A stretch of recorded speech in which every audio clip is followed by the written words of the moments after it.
Yo, yo, yo, yo, yo, what up, what up, what up? It's your girl V-Henny, man. You already know the vibes. Welcome to the Artistry, where we talk shit about music, entertainment, and the everyday struggles.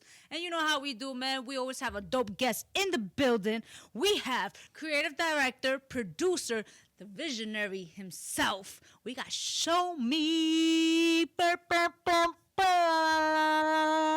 don't have the budget, so. It's all good. Thank you for that.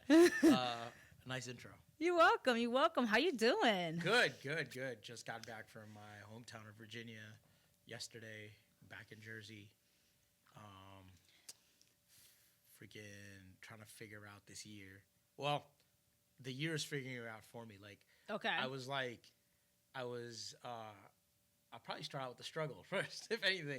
No, because winter just is like we're in the midst of winter, right? Right. So like November and December, I'm a workaholic. So when November, December happens, I already try like start gearing up. Okay, things are gonna slow down, and you start like thinking, yo, like, is this the like when things slow down? It's crazy because you start having too much free time to think about too many things. Yeah. Like, is this the?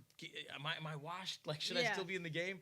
And then I swear it's like clockwork. Every time, mid-January, like mad people start calling. Yeah. And now you run into that problem. Okay, how do we squeeze all these people in? Everybody wants it like yesterday all of a sudden. I do agree with you. I noticed like usually towards the ending of the last quarter, right? Yep. It's like it slows down. Yep. And then it's like you mentioned, January comes in, it's like boom. Because I was in the same boat where I felt around December or so, I was just like, nah, bro, I'm a little bored at this point. And I'm like, I need to I'm the type I like to keep myself productive, right? Yep. So I was just like, so I get it. But you're doing so many things. I know you're not a drinker, but I usually do a toast. But I definitely just want to say congratulations to you and all your success. Thank you. Definitely let's continue rising. Yeah. Your catalog is amazing. Thank you. The fact that you worked with Beyonce, the documentary for Wu-Tang that you've done, ASAP Mob, Diplo, etc. Right? What inspired you to get into the film industry? For me, I mean, I always loved film growing up, but being somebody that's South Asian, more specifically Bengali, thought that was impossible for me to even be around that sort of thing, right? Because like my parents, I could go into the typical immigrant story, but it was like they came from struggle. When we came to this country, they had no money. So when I see my dad work so hard, I'm like, oh man, like being in the arts doesn't even seem like something I can even think about. That's why I didn't go to school for the arts, right? Like I wanted to, but ended up going to school for computer science. But I loved hip hop, obviously. I know it sounds cliche, but like loved the visuals. Okay. Really. It was the visuals that, like, obviously I love the music. Like, that's first. But Hype Williams, Spike Jones, like, seeing those guys, even Dave Myers, like, even he was putting it down when I was, like, a kid in high school watching rap videos. But really, I mean, my number one would be Hype. Like, watching that blew my mind for a few reasons. Because, like, the first time I saw Missy's Can't Stand the Rain video. Oh my God, yes. With the fisheye lens and the shiny garbage bag suit, whatever that was. Right. I was like, yo, what is this? And then to find out they were from my hometown of Virginia, I was like, all right, like, this is crazy. Dope. Like, this kind of stuff can come out of my area. Like, Okay. So then I started, like, finding out more and more, like, Okay. oh, wow, like, the Neptunes are from my hometown. Then I found out Knots, Bink. And it's like one after another. I'm like, wait a minute. Like, I didn't know. Then it hit me when I was a child listening to Michael Jackson's Dangerous album. That's the other part, right? Like watching Michael Jackson videos. Right. Like those inspired me too because he made movies. Basically. Yeah, they were very cinematic. Yeah, like so cinematic. It was like an event though, right? Like the hype of like knowing a Michael Jackson video is gonna premiere. Like the whole world would just freeze for that moment. And so like. Just even having those memories, like, oh, man, if I could have that sort of impact on people, that would be so fun. So, like, for me, I always felt like I was a visual person, right? Okay. Like, I was a visual learner, but also just, like, a visual storyteller. Okay. Like, started out as a kid just, like, drawing comic books for fun. Like, on my homework, right? Like, I wasn't. I would say like I had my good years and bad years as a kid, like as a student, and so I had my rebellious years. You know, I know like ninth grade I was really bad as a kid because Wu-Tang came out. All on my homework, I was just drawing the W logo. I told RZA this. I was like, yo, like I'd always like practice drawing the W logo. So I was like a visual person, and then that also connected me to all the art I'd see in hip hop. Like I love the album artwork. You know, I was always paying attention to the album artwork, and it got deeper because then I started looking at the linear notes and stuff. I'm like, oh man, like these things. Like producers exist that like there's somebody behind making the beat. Like you don't know this when you're a kid. You think like one person's responsible for everything. Yeah. So when you start finding out there are behind the scenes people that make it all happen, from the video to all that, I was like, that gives me hope. Like I could enter in somehow. I saw something that I was in your Twitter account. By the way, your Twitter account. Oh God. I fucks with it. Like I definitely. I try to keep it honest. And real. So I you know, obviously you can tell as you're mentioning that you was always like artistic, you know, and then you mentioned how at 8 years old you would draw pictures and engage with them by dancing, clapping, simulating crowd cheers, you know. So yes, I never talked about that till that tweet. So I you definitely peeped that tweet, right? Yeah. I was embarrassed about it because my cousins and all, they're just like, yo, there's something wrong with this kid. But I knew, like, I now psychologically started understanding, going back to that point of, like, wanting to please people and be kind of like a showman, right? Okay. Like, I knew I was going to be a rapper or something. You know, I didn't have any musical ability as far as, like, singing goes or something, right? But I wanted an audience. Okay. And I was my own audience. Right. So when I would look at my own photos, it had, like, a ritual of, like, just dancing around it or something. And it's just like, oh, what's wrong with this kid? Somebody check on him. Like, why is he jumping up and down at his own drawings? But that's just what I did. And it's silly, but I know there's like a lot of psychological reasoning behind it.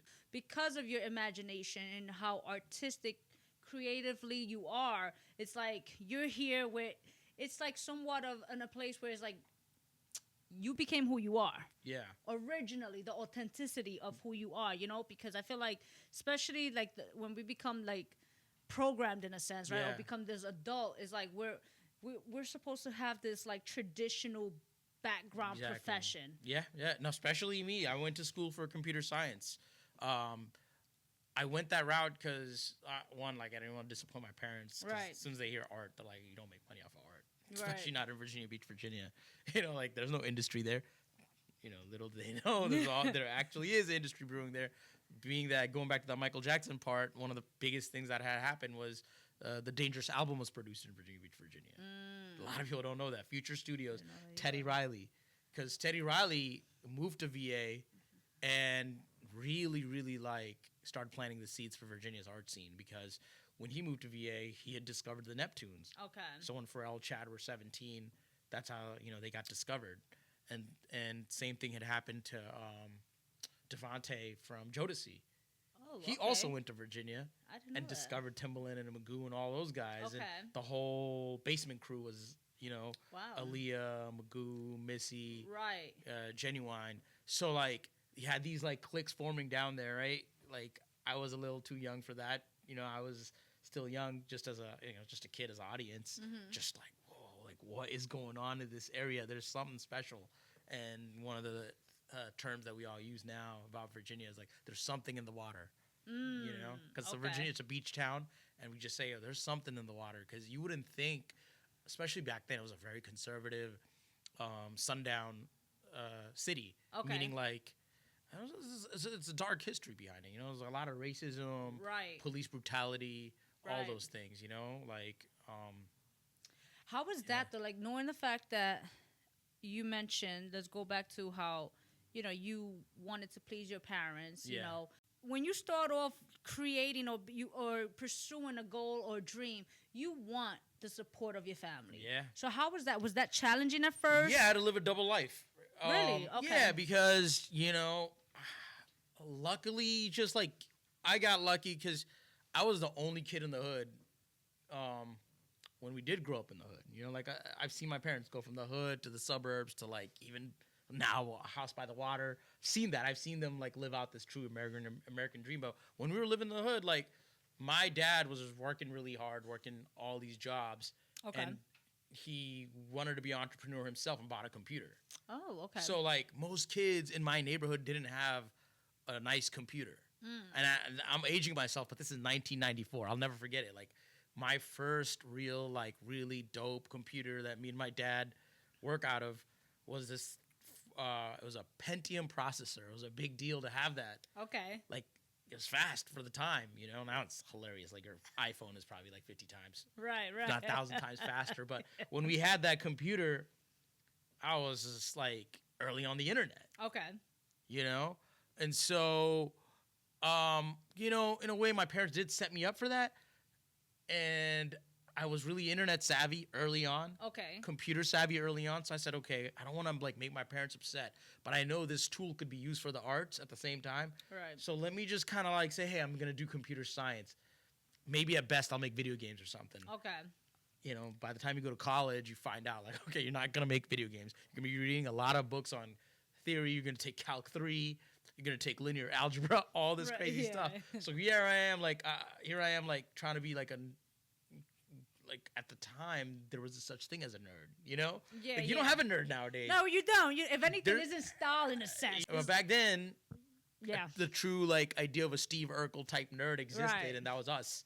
But at the same time, I was the nerdy kid that was into hip hop. I was the nerdy kid in the hood that watched anime, you know? And then I started finding out other kids that were Puerto Rican and black in my hood that were also liking anime. So we all got together That's dope. and like, you know, like just, you know, hung out and learned so many things about each other's cultures that way. And they would put me onto certain music, you know? And so like, and I'd put them onto certain music because I was getting into techno music and all that stuff that my cousins were into because they were hanging out with like all these European kids. And so like, to go back to it all though, I'm filled with all this art that I want to do and just all this artistic inspiration for my family and my cousins, especially putting me on early and just the neighborhood I'm in. But they have this pressure to say, okay, my parents worked so hard to even buy me the computer to begin with, right? Right. And so how do I like figure this out? So I said, okay, if I'm gonna get into the arts and I gotta like find a way this can cross, I realized if I made websites for people, that could still be cool. Okay. And at the time, maybe just my luck that not that many rappers had websites. So one of the first kids I met that I was really impressed by, some of your audience may know, and I'll make the connection for them even more, this kid, Nicholas F. So a lot of people, if they don't remember Nicholas F., he was one of the first kids that worked with Drake. Okay. So before we even met Drake, there was a kid, Nicholas F., that was from Richmond, Virginia, about an hour, like an hour and 30 minutes from where I lived. Okay. He'd come to like the VA, like the Virginia Beach, like open mics and all these things. And I just, you know, I through another high school friend, I had discovered about him, and I was like, yo, this kid is sick. Like I could imagine him getting signed to Pharrell. So like now this is the year like 2001. Okay. You know, Pharrell's all over the radio. I'm in college doing my computer science thing, and then I connected even more because they called themselves NERD, and I'm like, oh, I'm a nerd. I can relate to Pharrell, and Pharrell was like that. Like he was also into like science and you know, like NASA and spaceships and aliens and all that weird stuff that I was into too. So I was like, man, I know I would get along with like Pharrell and their crew if I ever met them. Right. And so I was like, all right, this kid Nick, he doesn't have the money at the time, like, you know, to make websites and stuff. Okay. I have the knowledge to make a website. I'm using my computer science knowledge to like with coding and HTML to make it. Made one for him, caught the attention of Magoo from Timbaland and Magoo. Okay. Because another friend of mine that was producing for Nick, Hannon, he was producing for Timbaland and Magoo. Wow. And so like one thing connects to another, right? You take your chance and say, yo, let me invest in this guy, sweat labor. Like that's my whole life story is like the sweat equity. So like my parents were like, oh, this is innocent. Like he's just making the websites. Like it's not a big deal. Like yeah, for now, right? Yeah, exactly. It's like cool. Like if he can figure out a way to get paid, cool. And I was not getting paid for a while because maybe it's because I was also naive too. Because honestly, like even though I was making websites, I really wanted to be a music producer all my life. Oh, okay. A lot of people don't know that. And no, I didn't know that either. I was thinking, oh, maybe I could get Nick on one of my beats if I'm making him this website. He did get on one of my beats.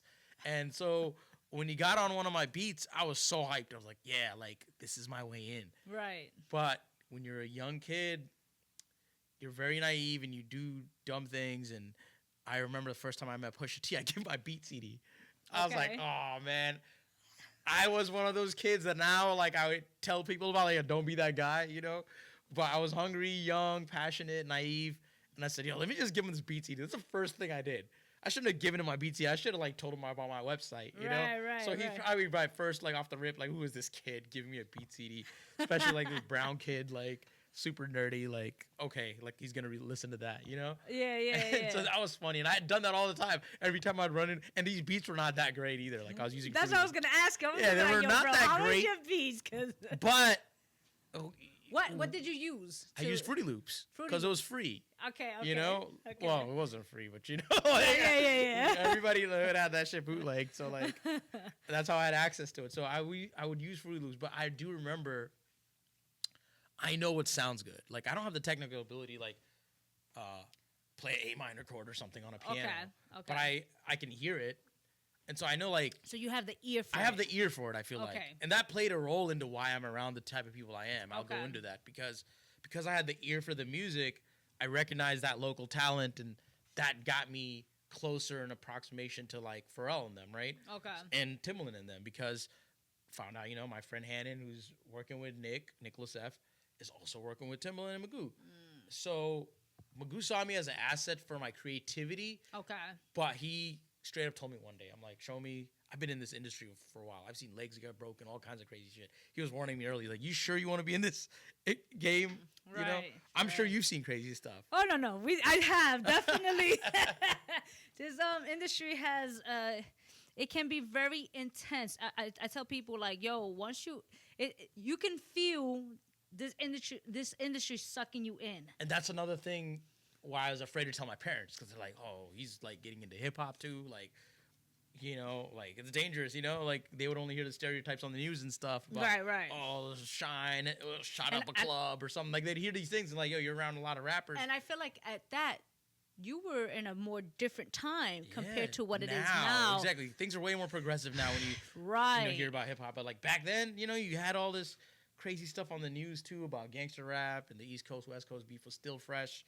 And so, like, you know, I'll skip a few steps and we can go back to it, but I think my dad finally realized that, hey, this is the game you could be in, because my dad is an accountant too. Okay. So that was great. Like, he understands money. I did not understand money. He'd always advise me on how to spend my money. I'd never listen, but, like, he was just like, the first time Pharrell had wired us like $30,000 for 5 days worth of work.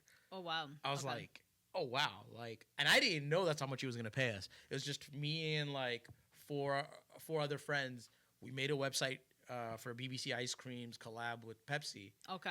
And didn't even, like, have a contract. So wait, this all started with just websites. Websites. It's all websites for me. Okay. Yeah. So video wasn't really in the picture for a while. I would have loved to have been in the video game, but, like, we didn't have film school access. You know, YouTube wasn't even really there yet. If we did want to learn video, like, you had to go through internet forums, like some really nerdy shit. Wow. In the underground to, like, really find out as much as you can. So, like, we did have, like, me and my best friend. We just invested in small cameras from Best Buy and stuff, you know? Gotcha. And so when we were starting to get access to Pusha T and Pharrell and all these guys, I'd always have my Best Buy video camera, just a small, tiny camera. Right. So, like, now I have, like, hours and hours of tapes that I still haven't done anything with. Oh, wow. Looking back at it. But, you know, I would just be behind the scenes. So it was starting to, like, get my feet wet in video stuff, but it was for fun. Because one day I'd be filming, like, some illegal racing. It's like that Fast and the Furious era, too. So all the kids in Virginia Beach would soup up their cars. And I felt left behind because I didn't have a cool car. My dad, like, bought me a Mazda Protege, which was not a cool car. And all the other kids had, like, Honda Civics and Acuras and Acuras. Like, RX-7s. Yeah, RX-7s. Yeah. So all these dream cars just getting hooked up. And I'm, like, in my little Mazda Protege, not cool, pulling up to these races. But then I would film it and edit it for fun. Okay. I put it up on these internet forums, and people were loving it. And so then we'd help Nicholas F. Going back to him, help him get booked at car shows and stuff. Oh, And then I remember seeing Chad and I don't know if Pharrell showed up, but I remember seeing Chad at the car show. Okay. We got hyped. I was like, oh my God, Chad's at this car show. Let's go get a photo and stuff, Little did I know, years later we'd be, working with these guys. Right. But it really started down on a local level, building it up with websites. You go the path that you're given, and you figure it out later. Like, that might not be the first, like, even though you're not the most passionate about this one thing, that's an opportunity, still an opportunity. Right. So, like, for me, advice-wise, kind of go where the path is, and then you can branch out. When you, like, make something of yourself, or you have more notoriety and things like that, then you can do what you want, And for me, just in the beginning, trying to prove my parents I could get a check off of this. Right. And even before the $30,000 check, the first check I ever got from Pharrell was $200. Oh, wow. It was for a logo for like a TV show pilot that my friend Doug was doing. Doug used to like go to Pharrell's band practices and stuff, and he was an A&R for the label. Okay. So Doug is somebody that we met at these local shows with Nick and everybody. So it's crazy, and it connected to like all these other people's, because we'd go on web forums and say, yo, we could make your website, this website, and then it spread, and then the first social media that ever happened that changed my life was MySpace. Right, And so now we were taking networking to another level, because with the MySpace page, what we did to stand out is we were using our computer science knowledge and coding to like really spice things up. We were using like Flash and animation. So when Timbaland's co-producer Deja Hands was working on the Justin Timberlake album, and he was working on Nelly Furtado's album. He's also from Virginia, Deja is. And we had a mutual friend, my friend Young Sean. Young Sean had also grown up with the Clips, but he grew up with Deja and all these guys. Okay. And so we're like, yo, Deja got a crazy discography, but he's kind of looked at as a ghost producer. What can we do for him? We made him this MySpace. Okay. With like an MPC that he was using with all the buttons, but each button was an album cover he had worked on. Oh, wow. So we didn't know what we were doing. It was like kind of what agencies would do or marketing agents would do.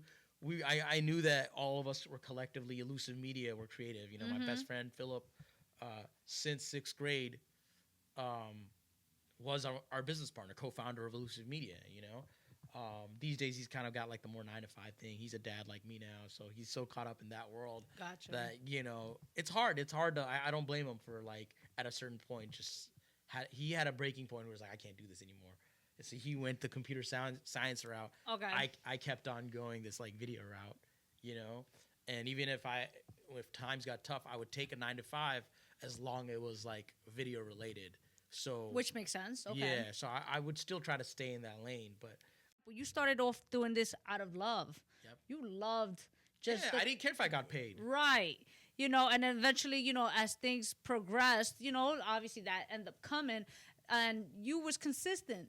Being consistent with your work and with your passion, it leads to a lot of ways. And I feel like we're now in an era where it's like it's very much instant gratification. Yeah, it's instant gratification. It's instant clout. I feel like. Right. I mean, this is obviously like a played out term, clout chasing, but that's kind of why I have trust issues with like trying to put on a lot of people. Even finding new talent. Right. I mean, we've been lucky. Like Illusive Media now is a full-blown 360 production company with us doing television, documentaries, signing producers and directors now. Okay. I'm 40 now. You know what I'm saying? When I got started in this game, I was 20. Oh, wow.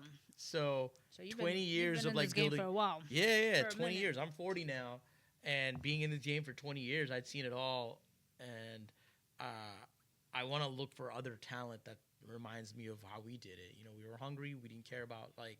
I mean, we all made our mistakes too. Like I said, like seeing Pusha T for the first time, giving him a CD or something. But I was never the type of guy to say, "Let me take a flick with you." Right. I never did that. And you see these kids now. I'll hire somebody that I'm like, oh, this guy might be hungry, or is he like just thirsty? There's a difference between being hungry and thirsty. Right. You know what I'm saying? Like the kid that I know is gonna mess up is the one that busts out his phone. Okay, cool. I get it. You want to film behind the scenes. One of your favorite rappers is on set, and I'm directing him, and you're on in set with you got the privilege. But if that same night you now posted the video with an unreleased song, and you know I gave you like a release form to sign that says it's confidentiality, like you can't post nothing, that's when I'm not hiring you again, and you've already messed yourself up. Not to say, you know, some people don't deserve forgiveness, but that's the thing. It's this thing where you know they're just trying to go for that easy clout, you know? And it's this thing called professionalism. Exactly. They want to be an influencer, but not a director, not a photographer, honestly. So the problem is like they use the craft to brand themselves, but don't really actually care about the craft. As long as it's people that are like praising them for getting down. So I think a lot of people kind of creep in this industry now, especially young kids, through association and being around, you know, talented people, but they themselves are not that talented. Maybe they have a skill in marketing, you know? Right. So maybe that's what you should go into, you know? Like, hey, maybe that's what you're good at, like branding yourself, but calling yourselves a director is crazy if you don't know half the stuff. Not only that, it doesn't matter if you feel don't. About that? Well, it's not even about not knowing it. It's about not caring about knowing it, you know? How you feel about people giving themselves this title? You know, it's fine to give yourselves title, but you give yourself a title, but then you come with entitlement. That's the problem I have. It's like, well, why don't I have that, like, artist's video? I'm like, bro, I've been in this game for 20 years. I've worked from the bottom, like literally doing favors. Like, I remember burning CDs for Pusha, instrumental CDs. Had nothing to do with my career, had nothing to do with, like, helping my career, but I knew that's what would make him happy, and he'd find myself useful, you know?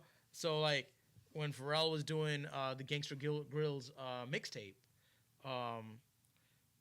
for In My Mind, the prequel mixtape where he's rapping on Wu-Tang and all that stuff. Right. I was the kid that downloaded those instrumentals off the internet. Oh, wow. For him. Because back then, I think you had like Kazaa or something. You didn't even have YouTube. This is before pre-YouTube. Right, so I was one of the few kids that knew like how to download these joints and burn it. Had nothing to do with like helping me in my career, really. But I knew whatever I could do to help these guys out, or if I could be helpful, that eventually they'd give me a platform, and they did. So it came from like me burning instrumentals to all of a sudden Pusha was like, yo, do you know how to do a mixtape cover? And again, I understand how these new kids are, where they might not know how to do it and say yes. I did. Like, so there's nothing wrong with fronting a little bit, but you got to learn it. So when Pusha's like, yo, can you do a mixtape cover? I didn't really know Photoshop like that. I literally like started hitting up everybody else that knew. And so like when I first did the mixtape cover, it's funny now looking back at it. It's not my favorite mixtape cover, but it is an infamous mixtape cover. I did the We Got It For Cheap Volume 1 mixtape cover. I try to like put in every filter I could. And it was so dumb because I remember like that was my first time meeting Pharrell too, because Pusha had stayed with Pharrell for a while in his Virginia Beach crib. And so Pusha wanted to go over a few things, and I'm like frozen. I see Pharrell there. All of a sudden. And Pharrell's like, so what do you do? I'm like, oh, you know, like a little bit of everything, you know, like graphic design, maybe video, maybe web design. And I'm trying to tell Pharrell, yeah, you know, the reason I did all these filters is because I'm trying to get this vintage look out of this thing. And I'm just like, why am I even trying to like tell this guy who's got some of the best album cover designers and stuff? Like, I got to chill out. I remember Vashti was there too. And I was trying to explain to Vashti, like, yeah, you know, I'm learning this program called Photoshop, you know, but I was hungry though, you know, and I didn't like, at that point you had cell phones that could take photos, you know? Yeah. I didn't bust out my phone and take a photo of Pharrell at his house. You know, that could have been it for me. Spreading that out on the internet, you know, that could have been like... It's true. Last time they ever spoke to me. I feel like how we grew up, right, would be like learning how to build the relationships. Yep. And opposed to now, I'm not saying that everybody doesn't, but there's a difference. Like, a lot of people are quick to burn bridges, not even caring whether they can swim or not, you know? I literally have never, I know it sounds crazy, I've never burned a bridge. And that's... At least not that I know of. Right. In 20 years, whether if I'm working with Rocky or working with Pusha, we may have had our ups and downs and little mistakes, but never got my ego to a place where I said, fuck this guy or that guy. I'm burning this bridge. Like, never. Like, I will be the bigger man and apologize or, you know, do what I have to do to keep that relationship, because you never know, like, who's going to, like, blow up. I mean, I've told this story 1,000 times. not that I burned a bridge, but I learned another lesson where the first time I met Drake, he was like, yo, I need a manager and blah, blah, blah. And I was like, I don't know about this guy, this Canadian kid. Like, I'm not going to manage some Canadian rapper. Like, he's not going to make it. So, like, I was dismissive, you know? And so, but that wasn't necessarily a bridge burner, you know? But I was dismissive. Gotcha. We were all trying to push for Nick because Nick and Drake had a mixtape together. Going back to it. And sorry, I'll be all over the place because 50 million stories. But if I can like find an anecdotal piece of it to like make sense of it.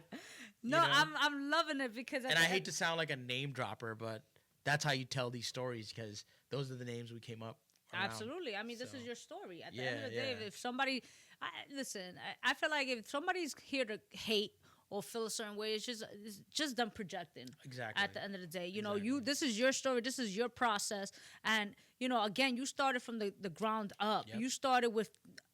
You was fortunate to build with these guys. It just happened. It was in the. So at the end of the day, you know, you was able to work and be consistent. And like you said, the hunger of you wanting this made you where you're at now, where a lot of people look up to you. A lot of, you know, like your creativity is insane. I was literally looking at your work and I was just like, yo, I love how you are with colors. Everybody says that. Like, yes. I explain to people it's probably because growing up Bengali, we're around a lot of Indian culture as well. And growing up around so many weddings, they're very colorful. If you watch like Indian weddings or Bengali weddings, they're very colorful. So I always grew around like a lot of vibrancy. You know, a lot of Indian art is very colorful too. So like, it's hard for me not to make something vibrant. There was a time where like colorful stuff was a little played out and everybody's doing like this very desaturated look. Okay. My shit was still colorful. And so maybe it didn't give me the most work, but I think we kind of stood our ground when we did Beyonce's visuals. And I remember asking the producer like, yo, so when this gets color corrected, is it going to be all desaturated and flat looking? Because that was the look for a while. I think a lot of the like video nerds are going to understand what I'm talking about. But yeah, like we still said, nah, like, we're going to make it super bright and colorful. And I started noticing, like, after that video came out, a lot of other videos started, like, saying, oh, yeah, this is cool. Like, this really saturated, vibrant look is not that bad. So, like, because some people are too cool to, like, make vibrant visuals. Right, but for me, I just like things vibrant. When I was watching Hype Williams, like, even if it's monochromatic, it's, like, a crazy color, a crazy hint of blue or something, you know? So, like, yeah, I just love. How do you go about challenging yourself when it comes to stepping out of your comfort zone? Because in reality, you know, it's you versus you. Yeah. I challenge myself by like kicking my own self in the ass when I'm like criticizing myself. Okay. No, I would say this.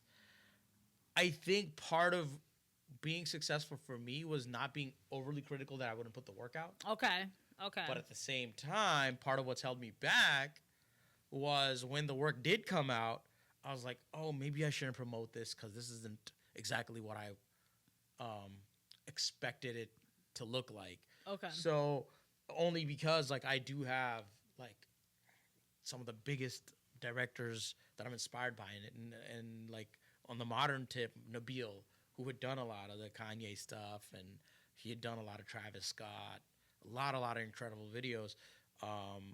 I really looked up to Nabil, and so like, and Nabil's like maybe even a year younger than me. Okay. So I'm just like, shit, man, this guy's a year younger than me, and he's like to the moon, you know.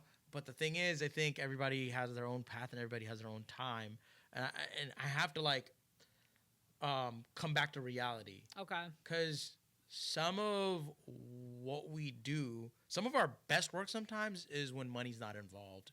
And I say that because, like, when we did Rocky's Multiply video, I wasn't worried about, like, keeping up all these other side businesses that I'm invested into now, right? When I did Rocky's Multiply video, it was to help Rocky kind of have, like, another chance at it. Because I remember that was a point where he was kind of, like, feeling like, man, what do I do now? Like, I've had so many big hits, like, fucking Problems and Wild for the Night.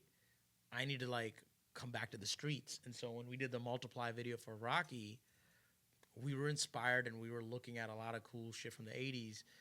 This movie called Colors. Okay. I don't know if you remember that. I heard about Colors. So Never like, seen, but I heard like about gangs, like 80s gang flick. I think it was 90s or 80s. I don't know. But we were looking at Colors and like we were getting inspired by gang culture and things like that. But I knew like with that small budget we had, there's no way we could shoot for 3 days. I said, you know what? I'll sacrifice my director's fee to just make it stretch it out for those 3 days. And so sometimes I question myself, like, how did I make that one video look so good? But then we had some money on this video, it didn't come out so good. But if you are to like do every video and you sacrifice the funds that are supposed to go to you and your crew, then nobody's gonna want to keep working with you because you're just taking L's, but your name is getting out there. Great, but nobody wants to work with you after a while. If you're like, if everybody's having to make that sacrifice, people got to get fed. I can't come back to the same cinematographer, the same editor, and say, "Yo, sorry, like, do me a favor, do it for the love of the art." You know, because I know how it is. Everybody's got to pay their bills. Absolutely. So what happens is sometimes the video where we're not making our money comes out being the best.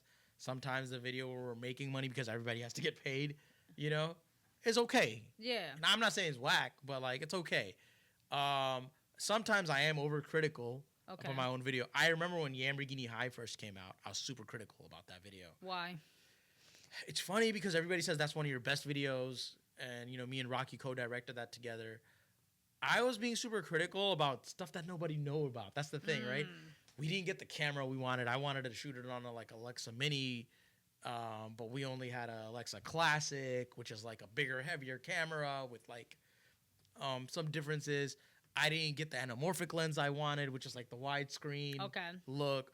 We, settled for a cheaper spherical lens. Now I'm talking like these things that are alien to some people, but people who know. But like there's lens choices and all this stuff that nobody would care about, that only I care about. Okay. It's kind of like when you talk to like a producer, maybe. Yeah. You know how he wanted his mix done, maybe. Right. Maybe it's not the mix he wanted, but the song still went platinum. That's the situation with Lamborghini High. So when it first came out, I'm like, oh, this could have been better. That could have been better. I was overly critical about myself about that video, and it was going viral. And everybody's like, yo, why aren't you owning up to this video? And big mistake for not owning up to a video like that. Why was it a big mistake? Because now people look back at it like, bro, you did that video. Some people don't know I did that video. Because I didn't own up to that video because I was being so hard on myself, feeling like it still wasn't ready when it came out. Gotcha. Okay. While other people were just complimenting me like, yeah, that's one of your best videos. I'm like, wow, really? I thought it could have been like this and that. When was the last time you saw the video? Oh, man. I only go back to seeing that video because Yams was a good friend of ours. Rest in peace. I go back just to like smile, about like it was a dedication to him. And it was a fun shoot. Stressful and fun at the same time. Me and Rocky were bitching each other out because like we were like going over time with money and budget. And, it was funny because we were really screaming at each other at that video. Now we look back at it and laugh. Just because, we're both creatives and I have a vision, he has a vision. Sometimes he's not that technical. So he was trying to explain things to me in a non-technical term. And I'm like, I don't get what you're talking about. Gotcha. I'll do my best, visualize it. And then I am telling him why there's a limit to doing this and that because I'm coming back at him on some technical sense. I'm like, Rocky, I know you want this, but technically it's not possible. I know you want to burn this car in Lamborghini High. We're going to have to do it in VFX because we are in a forest in California and they're very strict about letting somebody just burn a car down. Right. I remember day 2 of that video shoot, I didn't tell him that we didn't get the permit to burn the car down. Oh, my God. So we rented the Lamborghini again. Okay. And Rocky's like, why is this thing not on fire? I'm like, Rocky, first, we couldn't get a fake Lambo to burn it down. I swear it's going to look great if we just do it in VFX. Nah. I don't even want to shoot in front of the scene. Yeah, I was like, oh, my God. He's a pure artist, He has a vision, Kind of like, Kanye and them. I see that in Rocky. He's very particular about certain things if it, doesn't happen this way. And me, I'm the type of editor. I mean, I'm the type of director that also edits, so I can see the edit as I'm shooting it. Oh, really? So, yeah, like I already visualize beginning to the end as I'm shooting this thing. Oh, dope. I kind of already know like what it's gonna look like. It does, and so that's why I'm also very hard on myself because that vision I had and it didn't come out that way, I'm just like, oh man, I'm very hard on myself about that stuff. When in your because you didn't go to school for this, Yeah. right? And obviously it was just a learning process overall. Yeah. At what given point in your career where did you reach that level of professionalism or skills, having that skill set? I'll tell you what the secret is, and I didn't realize this for a while because I would do a lot of videos and they'd look whatever. What I realized is surround yourself with people that are 10 times better than you. I agree. So the first time I had a big budget, I didn't go ahead and try to do it on my own. First time, and it wasn't even that big now looking back at it. Okay. In hindsight, but at the time it felt like, oh, $40,000 is a big budget back then. Right. As a kid that was just like doing videos for $5,000 to $0, right? Instead of doing it myself, I hired a production company. I looked at the call sheet. I was like, oh man, there's like a crew of like 20 people to really make this happen. Okay. So I reversed engineered everything, meaning I went to the pros, saw how they did it, took mental notes. Me and my wife kind of like just peeped everything that was going down, looked at all the call sheets, and realized, oh, so that's how a call sheet is done, and these are the crew members that need to be on your set to make it happen. And so it was a lot of reverse engineering. It's dope. Yeah. How do you go about selecting those two? Because again, you're picky with who you work with. So how you go about that At the time, process? I wasn't that picky, but I knew like the production company we went with. I had an agent at the time too. Okay. That was the first time I had an agent. You know, Code, that company based out of UK. They've done massive work, but they were repping me at the time, and they had like said, hey, you know, this one's in the West Coast. It was a video for Ty Dolla Sign and Charlie XCX and Tinashe called Drop That Kitty. Okay. So even that video, like when it first came out, I wasn't that happy with it. Really? But it went viral later on, like 50 million is not bad, you know? Yeah, But at the time when it first came out, I was like, oh, I don't know about this. It's a little crazy. Like some of what I wanted didn't happen. But again, I keep having to like remind myself, what you see in your head, not everybody sees. So like everybody else has a different perspective. Right. So when you're overcritical about yourself, you're gonna hold yourself back. But sometimes it's good to do that because then there's some stuff that might be whack, and you're like, oh, good, let's go ahead and promote that. And there's a bigger client out there that's seeing that. Right. And like, I don't know if I want to hire this guy because he's proud of this, you know. Right. So you have to find that balance, you know, and you have to like see, okay, what's the strength about this piece of work you're doing? What's the weakness about this? And how can I make whatever's weak on this one better on the next one? You know, Right. Every day I'm still learning. Like a film school to me is life. Yeah, right. And it's a non-stop learning process. I mean, I could imagine because obviously throughout the times you got to keep up with just everything All the that's cool you know, shit. all the cool shit. Like there's so Right many now things. we've got the challenge of AI. How's that? It's good and bad. Okay. It's good because when you have writer's block, it can help. Okay. It's good because for me, it's good in the pitching process. Okay. It's good for the pitching process because it can help you sound more professional, or it's sometimes adding more texture to your stuff. I don't like the type of people that are writing a treatment on AI, like ChatGPT, if they're like, go write me a treatment about a rap video. And they just get some random shit some fucking computer made up. For me, I'm just like, help me describe this scene where a car is burning, but like we're in the middle of the jungle and next to a river. I'm going to be very descriptive about what I prompt AI to do. Gotcha. Same thing if I'm using the other software, Midjourney. If I'm using Midjourney to like write out a prompt for the image I wanted to do. And for those who don't know, Midjourney is like this AI software that is based on commands. Okay. And you could give it references to, you could train it, which is amazing. So like you could train it by giving it faces and things like that. Really? So like if you don't keep up, you're gonna get lost. That's the thing. You have to keep up with this stuff, because the other cool thing about open chat is I'm kind of giving away some sauce, but okay with it.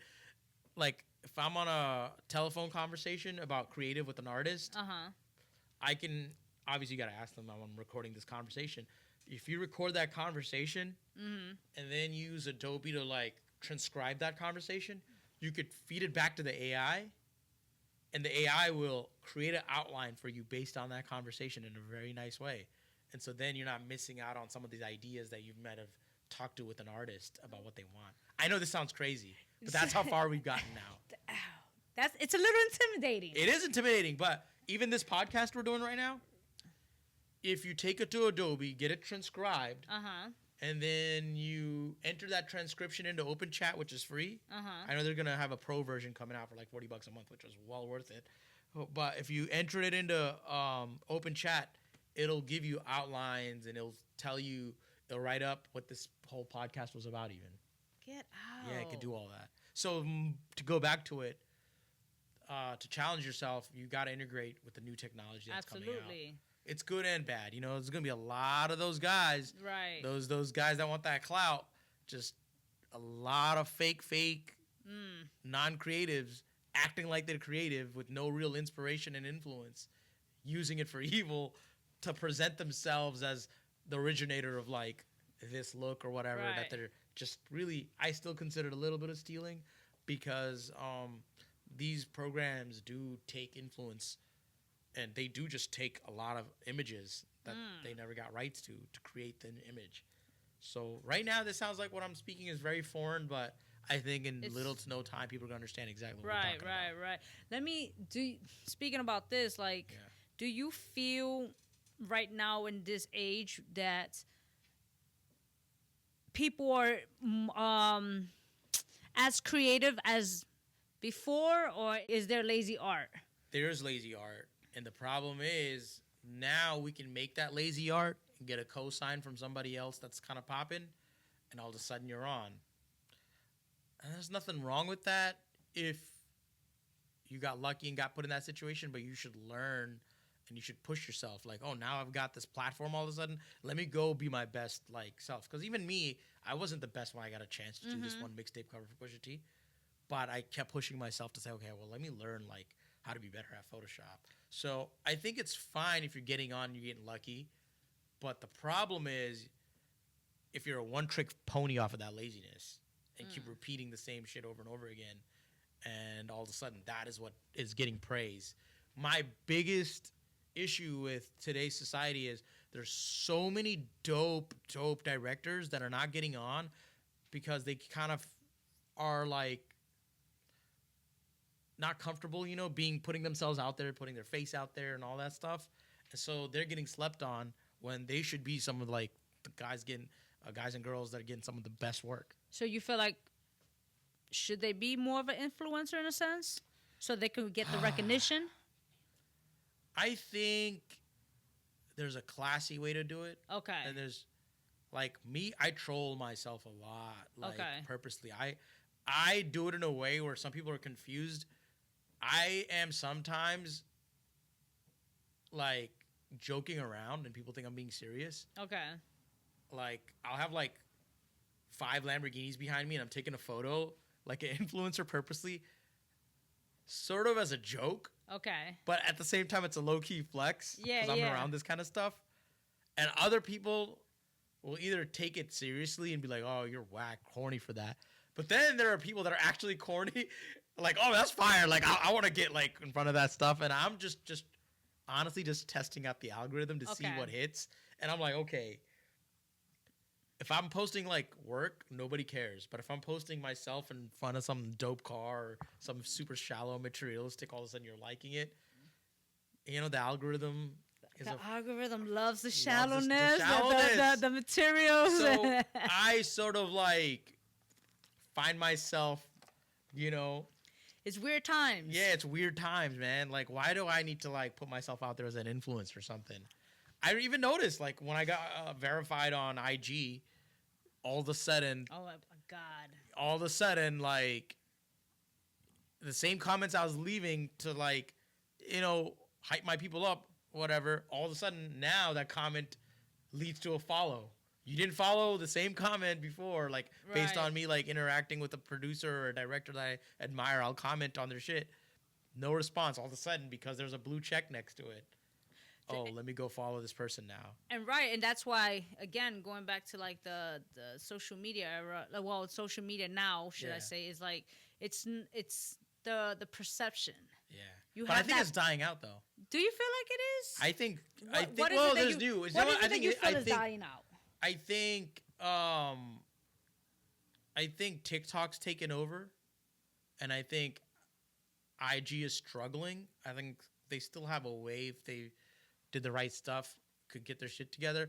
I think what's happening is artists are kind of leaving Instagram because photographers feel like, okay, well, I'm not getting the same sort of engagement that I used to get. And unfortunately, we have to use social media to get more work sometimes because there's only so many people in your circle that's going to keep getting you work. So to get discovered by, like, Rich the Kid found me through Instagram. That's how I, ended up doing his music video. He was a fan of my work. He saw it through Instagram, right? So clearly, like, social media following does help you get work. And the problem is it feels like a whole nother full-time job. Like, why do I have to be somebody I'm not to, like, go above somebody else? Yeah. Like, it sucks, right?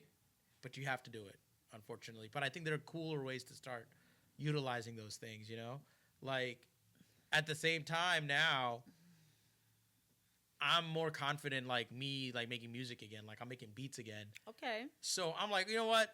I'll use IG Reels because I was thinking for a while, what am I going to use IG Reels for? Like, I obviously do videos, but, like, now my videos that are beautiful widescreen are, like, vertical. Yeah. I'm getting more okay with it. Okay. So now I'm having to, like, get on TikTok.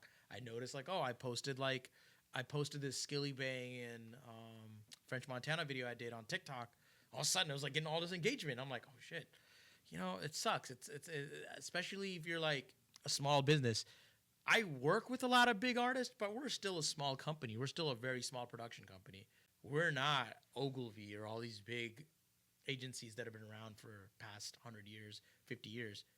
We are fortunate that we're now getting a platform to do that type of work. When I first was doing music videos, people were just looking at it like, oh, this is too urban.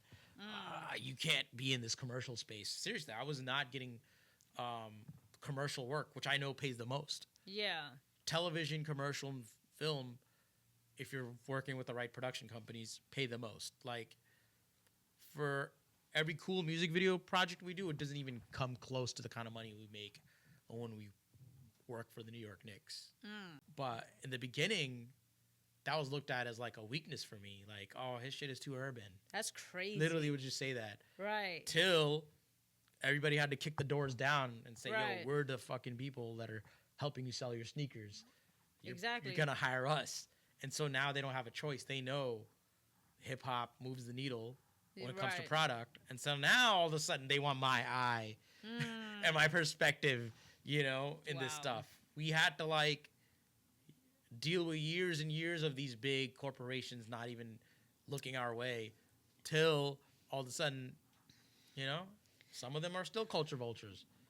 Overall, like, I did hear about that, like, how a lot of these corporate companies, how they treat, our community, the blacks, the browns, and the majority of the sales are from us, So it's like, it's just sad to see it, but I'm glad that, a lot of people are putting the actions to opening those doors for now, the future. It's changed a lot. I was definitely deep diving in your Twitter, and you caught my attention with depression. You have mentioned how depression can come from an excess of work or lack of it, but for creative, it is especially insidious, right? Yes. So what is the relationship in your life between creativity and depression?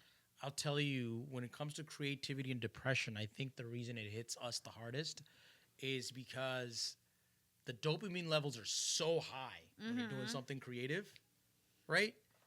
But creativity doesn't come with stability all the time. Right. Right? Right. So, when you're doing these 5 projects, you're like, oh, here, there. Like, there's nothing better, more than money, that high you get when you're doing some of your best creative work and you're getting paid to do what you love, but, like, just being in the midst of that. But then all of a sudden it's quiet. Right. Like I said, that winter hits, people are not filming. So the highs are so high that the lows feel super low. Yeah. And I think a lot of people need to think about that. I think a lot of people don't realize, oh, maybe that's why I'm feeling it so hard. You're probably all right. Like, what I started realizing is I started making mental lists or just physical lists even. Like, what should I be grateful about? Like, I still got my hands and feet. I'm still able to breathe, and I'm still creative. The creative hasn't gone away.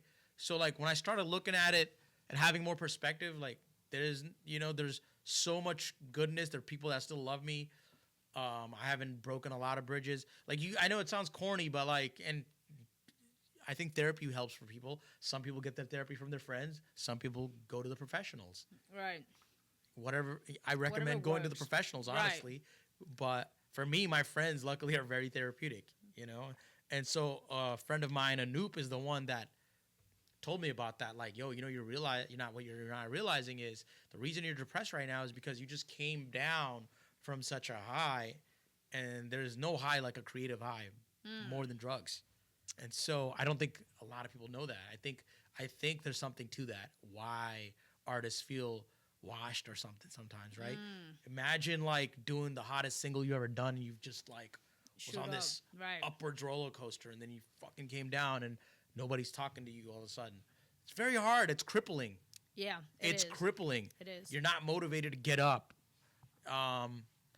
And the reason I want to speak on it, because if I'm going through it, I know many people are. Mm-hmm. I'm not too cool to let you know I'm depressed.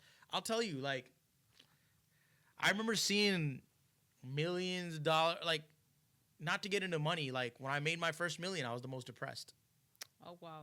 Because around that point, also, I was not creatively fulfilled, but also, like, my wife her health wasn't at the best. Okay. And so I was like, man, like, it's hitting me all at once. So money can bring you happiness, but it also can't bring you happiness. Right. I think you have to know how to utilize that thing. So the way I deal with depression and stuff nowadays is like, obviously you have to have hope. Talk to people that want to collaborate with you. Me and my friend, the first time I experienced it was when the pandemic had first happened. Everything had shut down. Okay. And I couldn't do nothing. I felt powerless. Right. Super depressed. And you know what we did? Me and my best friend from high school, we've always wanted to make a movie. Let's go write one. Okay. And movies aren't going to happen overnight. But if you write something, you might see that come to life in 10 years or the next year, whatever, right? So we learned how to write a script, which was funny because, I'm like around film all the time, but I never wrote a movie script, me and my best friend, we dedicated ourselves, locked ourselves in because we were on lockdown. Okay. Said we're going to write this 90-page script, and we wrote it. And we were so happy, like, even though it hasn't gotten made yet, just like creating something that was an artistic expression that you're, happy about. That felt great. Right. And then eventually, it's funny though, when I had announced, you got to put things into the universe. I believe in God, and I believe there's a higher power, or like I'm looking at you, think it's a higher vibration. Right. Something there. Because when I had announced that me and my best friend just wrote a movie script on IG. Okay. Because of that announcement, the next thing I knew was Lil TJ's manager hit me up. It's like, yo, why don't you direct Lil TJ's movie? And we did. Oh, wow. Yeah. Okay. The movie's still in the works. I don't know if it'll come out due to legal situations because he had gone down with some stuff. So, super talented kid. But, he's had a lot to deal with. But we did do his movie. I mean, luckily, we still turned the movie into a music video. So, the Losses music video, the single that came out, I directed that music video. But the scenes actually came from a movie. So, a lot of people that are looking at it, they would understand that music video better if they looked at the movie. But going back into the whole thing of how do you defeat depression and things like that, make yourself useful. I know it's crippling. I know it's hard. Yeah. But you have to make a list of why you're still here. It's not as spoken on. It's overlooked, especially within the hip-hop community. Because then you start doing things that are not good for you, drugs, and you spiral into this self-destructive behavior. Right. So, like, if you don't have good friends around you to lift you up when you're in that, like, moment of feeling like you're at your bottom, right, it gets spiraled down. That's why it's important to have positive people around you. Sometimes you might find positivity in somebody that looks up to you and they lift you back up. Right. I've had situations where I did a project and I didn't realize, like, oh, this came from my intern. Like, agency hired me. This has been many instances, several instances. I've got a UPS project. I did an Under Armour project. I did an Adidas project. All these projects literally came from, like, people that were interning for us. Oh, wow. And they became somebody big. That's why you never shit on anybody. Right. You know, always treat people with respect. Always treat people like they're equal, because, you know, I've always respected them. They came back when they're at a better position than you are. Right. And like, yo, I'm going to lift you back up, you know? And that's the game. Nah, it definitely is. And it's dope. Show me, like, it's dope that you know, like, the mindset you have, the fact that, you know, you definitely reciprocate the energy. And when I say that, I say the fact of, like, how you show the respect, you know? It's dope to watch that, because despite everything, like, you're a humble dude. You're definitely a humble dude. You know, because, and even more now, I have to be more mindful. You know, every once in a while, we want to flex and shit. Right. Like, you have to be humble, because if you do too much, especially out in the public on the internet, you're not realizing that that's one of the things of social media. That's why I share the good and the bad. I share the bad because somebody else is going through that same thing, and you might have saved their life, because they might have seen you in front of all these Lamborghinis and watches and all this cool shit, like you're around or eating good and traveling, and then all of a sudden you're telling them, oh, guess what? I am still depressed. Yeah. And then all of a sudden they're like, oh, damn, that person's depressed too? Okay, I'm not the only one, you know? Like, social media makes it very hard, because especially like IG, because all of a sudden all the people you're around, your peers, are doing so much better than you because it's curated. They're not posting who's sick or what family member died.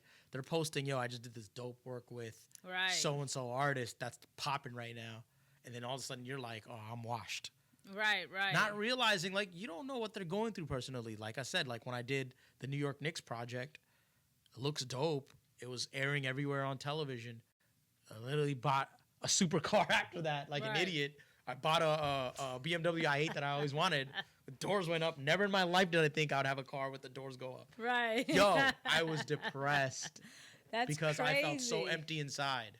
Wow. So that's why I have to be very transparent with my social media, because, you know, people do look up to you, but sometimes you can detract people because you're just only posting the good, and people are like, you know what, this guy's not relatable anymore. Right. Like, or this guy's honestly bumming me out because all you see is all the flexing and shit. And it's funny that you say that, because I had this conversation with my wife, right, where we was talking about how, like, a lot of the issues right now with social media, they're realizing that a lot of, like, the people we looked up to, like the celebrities, are not being relatable anymore. Yep. And they're noticing a lot, you know, and it's like, you know, like we're now in a place where you want the realness, right? Yeah.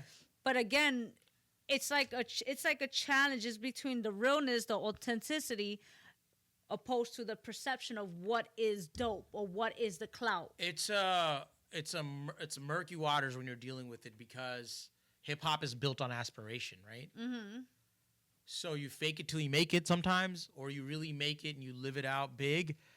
But then there are people that aspire to do those things, but they can't quite afford it. And then they find means into getting it by any means necessary, whether you're selling drugs, scamming, or robbing, doing whatever, to live up to that.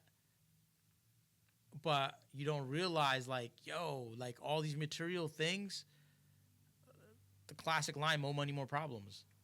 It's true. You know, comes with that. Yeah.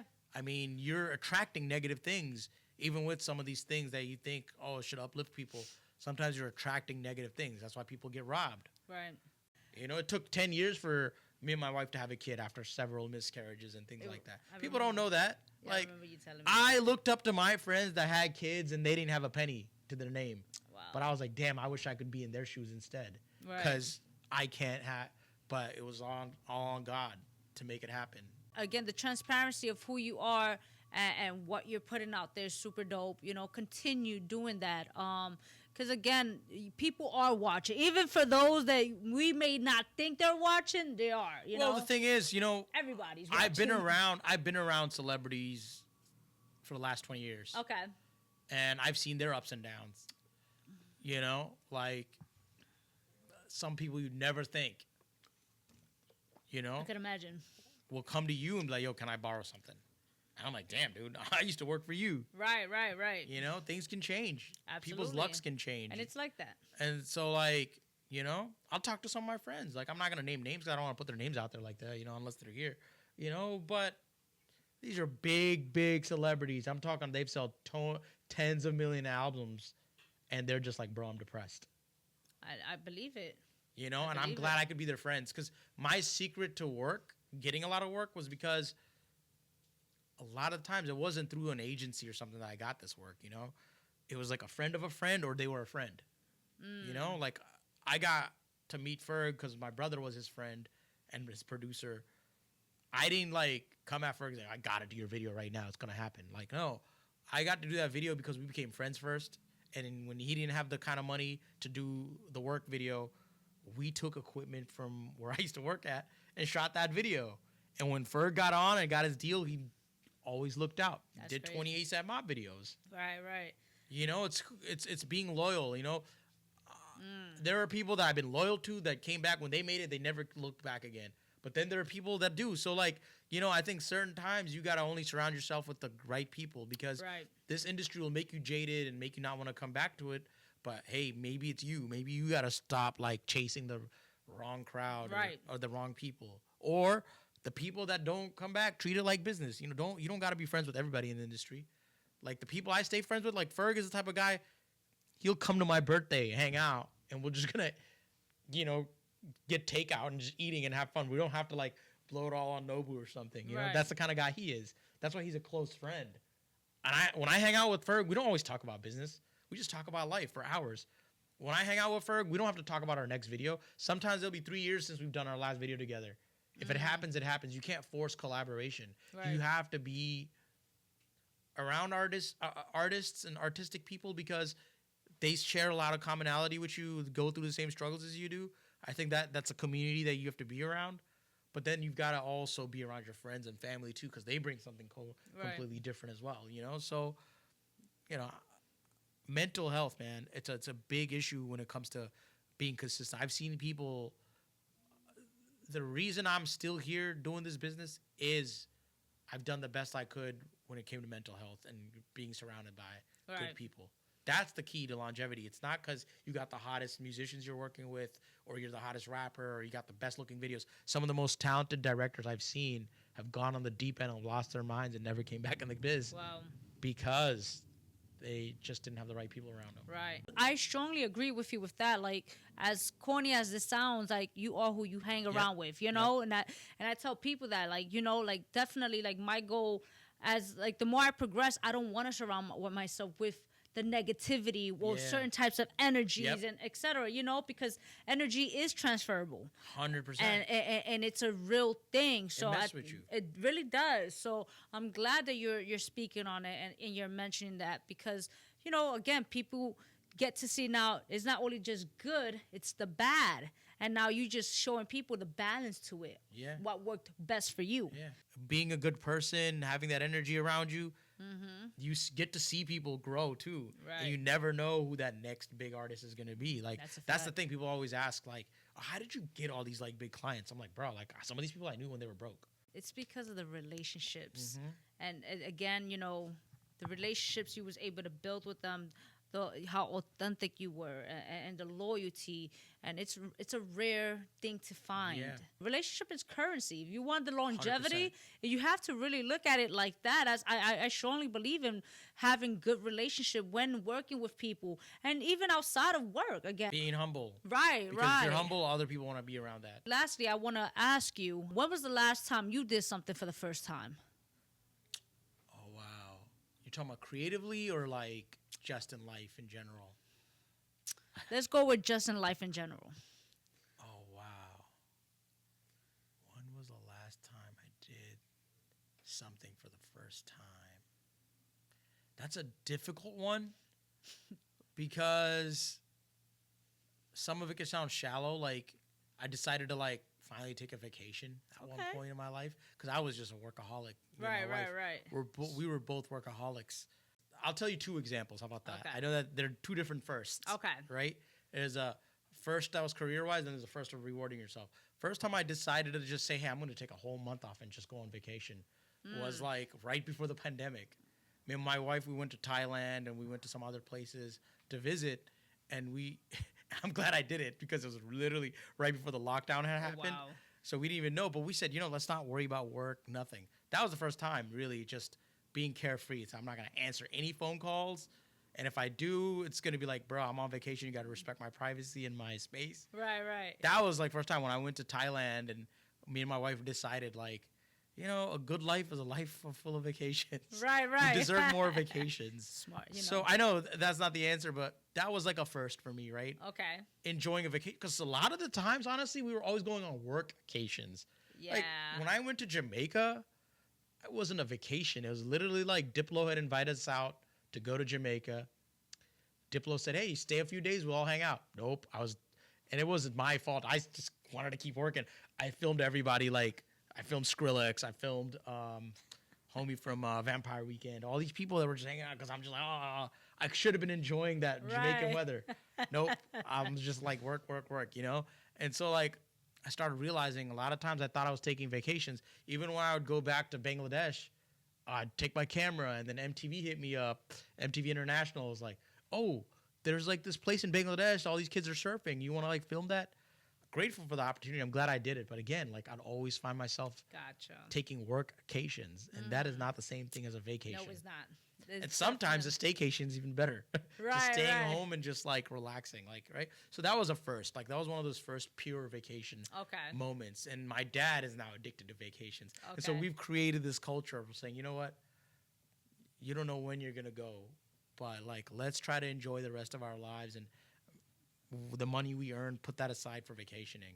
So that was a first. When that first time I said, let's do a pure vacation just for the sake of vacationing and not anything attached, that was great. That's dope.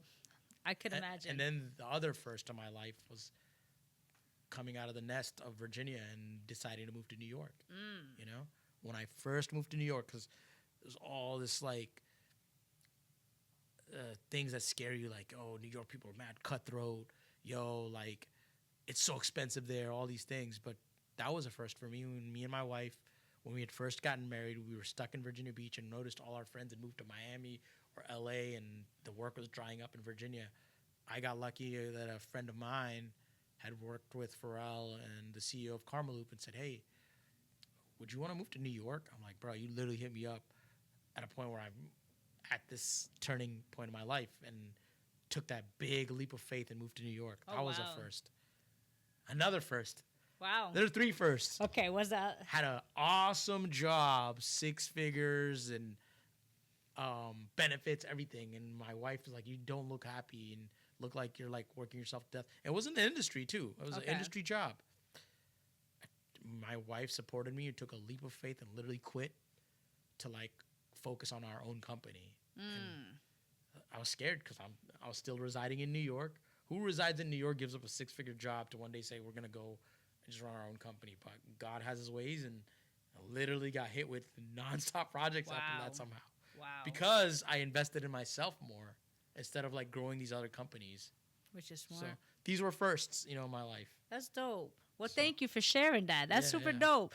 And just congratulations on everything you've overcame. Thank you. Because I know it's not easy in this industry. Yeah, it can definitely suck you in. It can suck you in and spit you out. Spit you out. Yep. Stomp on you. Stomp on you. But like you deal with health issues, you deal with financial issues, all kinds of things can come up. Life happens.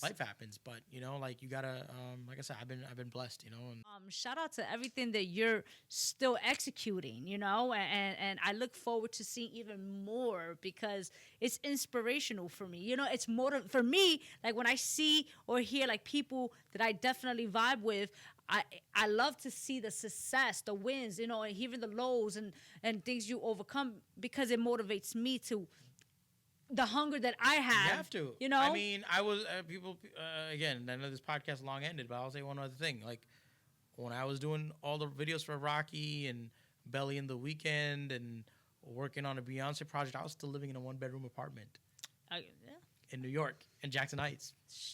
That's because I said, let me be frugal, stack up, and I'll invest that money into something else that'll be bringing that stuff. So part of that survival is how you invest too. I could just go on, but yeah. Well, we're gonna bring you back and I want to just say, for those that are watching, where they can follow you, all your information. Yeah.